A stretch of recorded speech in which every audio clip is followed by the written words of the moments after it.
भाईजान आप बिलीव करें, हम कहते हैं ना कि इंडिया से 100 साल पीछे हैं। मैं कह रहा हूँ कि हम 700 साल पीछे हैं हमसे। 700 साल जितना वो तरक्की कर चुके हैं। ठीक है। अब आज भी देखें कि हमारे मसाइल क्या हैं। रोटी कपड़ा मकान, पेट्रोल, घर का राशन। दुनिया में फ्यूचर में इंडिया में जो फ्यूल कंजप्शन है वो सारी इंडिपेंडेंट हो जाएगा इंडिया। ठीक है, चाहे वो इथेनॉल से हो, ईवी बैटरीज हैं। टाइम पे इंडिया से खबर ये आती है कि दुनिया में पहली फ्लेक्स फ्यूल एथनॉल पे चलने वाली कार इंडिया ने, उनके जो ट्रांसपोर्ट मिनिस्टर हैं उन्होंने लॉन्च किया। तो जितनी ये इथेनॉल ब्रांडिंग बढ़ती जाएगी तो बचत भी उतनी बढ़ती जाएगी। पाकिस्तान में पेट्रोल आज फिर 22 रुपए पर लीटर बढ़ा दिया गया है। एक साइड से खबर ये आती है कि इंडिया के प्राइम मिनिस्टर ने 200 रुपए पर सिलेंडर कीमत कम कर दी है गैस की। तो दूसरी साइड पे ये खबर आती है कि बिजली के बिलों में फिर से पाकिस्तान में इजाफा कर दिया गया है। तो अब इसके अंदर जो किया जा रहा है ना वो ये है कि फ्यूचर में इंडिया ऑयल इंपोर्ट करेगा, पर फ्यूल के लिए नहीं करेगा, वो पेट्रोकेमिकल्स के लिए करेगा।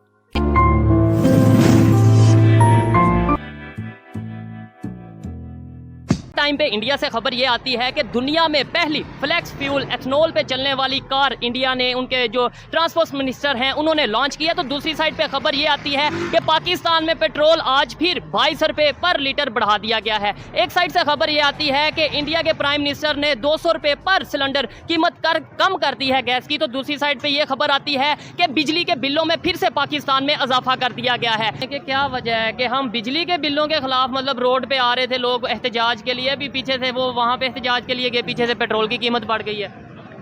सर देखें, जिस मुल्क में कोई कानून नहीं है, अच्छा, दुनिया का आप कोई भी स्टेट, कोई भी कंट्री उठा के देख लें, आपको रूल ऑफ लॉ वहाँ पे मिलेगा।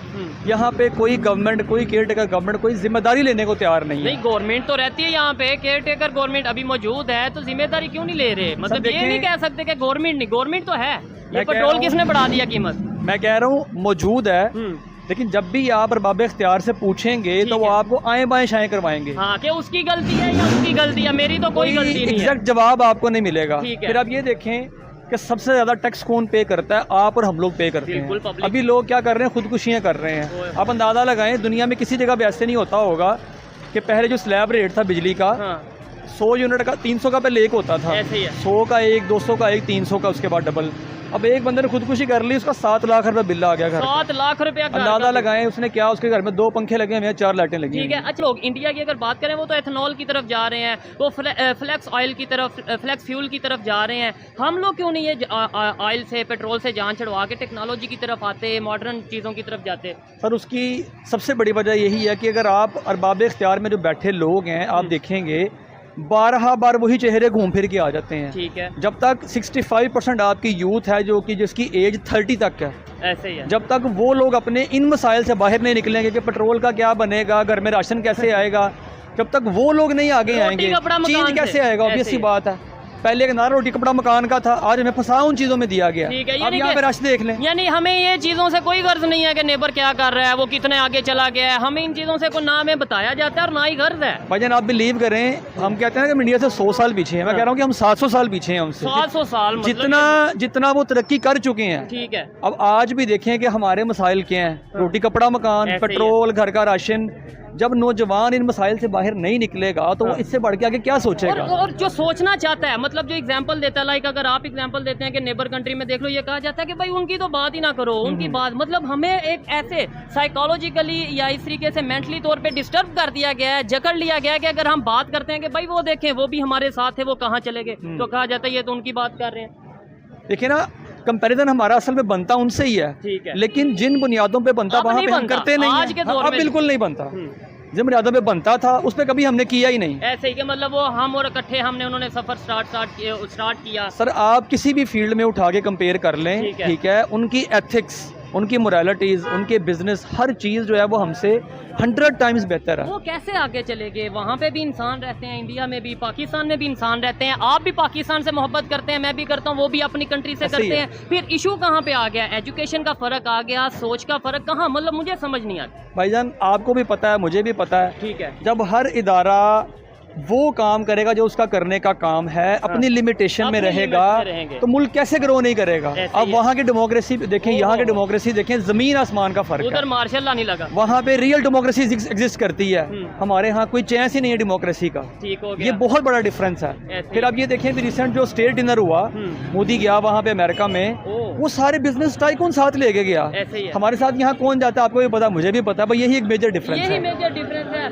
और उधर वहाँ पे जाके वो मुलाकात या मीटिंग इनसे कर रहे हैं, वो इलॉन मस्क से मीटिंग कर रहे हैं, हम जाके बात करते हैं कि भाई हमें एड चाहिए, वो कहते हैं हमें ट्रेड चाहिए। ट्रेड चाहिए, बिल्कुल सही बात है। फर्क ये है, मेजर डिफरेंस ये है। तो क्या आप पाकिस्तानियों के लिए आम बात है कि हर महीने पेट्रोल बढ़ना है? आम बात उस वक्त ही हो जाती है सर, जैसे आपने अभी लास्ट टाइम में प्राइम मिनिस्टर साहब का बयान सुना है, उन्होंने कहा जी के लोग मुल्क छोड़कर जा रहे हैं, उन्होंने कहा चले गए तो क्या हो गया, ऐसे ही है, बढ़ जाए तो क्या हो गया। यानी हम लोगों ने अपने आप पर ये चीज़ों को खुद मुसल्लत कर लिया है। ठीक हो गया, और हम इस चीज़ को एग्री कर चुके हैं। उसको आप यकीन करें कि श्रीलंका में कहा जी बहुत बुरी हालात चल गए, बिल्कुल जी, वो डिफॉल्ट हो गया, से ज़्यादा कम जो है ना, वो उससे ज़्यादा काम चल चुका है।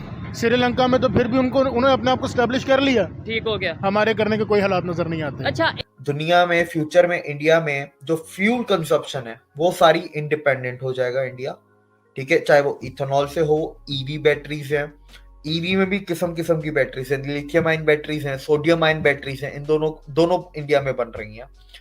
ग्रीन हाइड्रोजन के ऊपर गाड़ियां वो भी है, प्योरली ग्रीन हाइड्रोजन के ऊपर भी गाड़ियां इंडिया में चल रही हैं, हाइड्रोजन के प्लांट भी हैं वहां पर इंडिया में, उसके स्टेशन भी हैं, अभी बहुत छोटे लेवल पे हैं, उस पर काम किया जा रहा है। 10 साल का प्रोजेक्ट है, 10 साल के बाद आप देखिएगा आपको तो हर जगह नजर आएंगे, ठीक है। तो जितनी ये इथेनॉल ब्लेंडिंग बढ़ती जाएगी तो बचत भी उतनी बढ़ती जाएगी।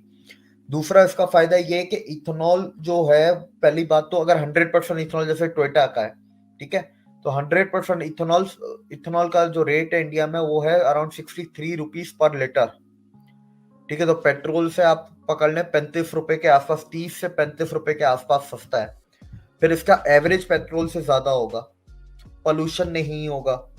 फिर ये जो चीजें पराली हम जला देते हैं या ये जो चीजें होती हैं, ये छोटे चावल वगैरह जला देते हैं, फेंक देते हैं, तो वो वेस्ट मैनेजमेंट, तो वो किचरा नहीं होगा, वेस्ट नहीं होगा, उल्टा उससे फ्यूल निकाला जाएगा। और पराली वगैरह जो है वो खरीदी जाएगी किसानों से, तो किसानों की आमदनी में भी इंक्रीजमेंट होगी, किसानों की बेसिकली रिसाइकल किया जाएगा सब चीजों को। नहीं, रिसाइकल नहीं किया जाएगा, ये बाय प्रोडक्ट्स हैं, वो तो नेचुरल चीज है ना, वो तो उगाई जा रही है, उसको जो होते हैं इथेनॉल प्लांट्स में डाल के उसको आगे बाय प्रोडक्ट्स निकाल के उसका इथेनॉल निकाला जाएगा। तो आमदनी जो किसानों की बढ़ेगी, वेस्ट मैनेजमेंट, कचरा जो होता है पराली से, जो पाकिस्तान में हम लोग पराली जला देते हैं, इंडिया में अब वो नहीं होता, किसानों से पराली टनों के हिसाब से खरीदी जाती है, टन का रेट होता है, तो वो उनकी इनकम बढ़ेगी। और तो अब इसके अंदर जो किया जा रहा है ना वो ये है कि फ्यूचर में इंडिया ऑयल इंपोर्ट करेगा, पर फ्यूल के लिए नहीं करेगा, वो पेट्रोकेमिकल्स के लिए करेगा, जो ऑयल से पेट्रोकेमिकल बनते हैं उनके लिए करेगा, इंडस्ट्री के लिए करेगा। लेकिन ये बिजली बनाने के लिए, गाड़ियां चलाने के लिए, प्लेन उड़ाने के लिए, ये ऑलमोस्ट आप समझे 90% तक कम हो जाएगा, 90% तक। और इसमें ऑब्वियसली कॉस्ट में भी फिर बचत होगी बहुत सारी, सर, लोगों को भी बचत होगी, गवर्नमेंट को भी बचत होगी। आप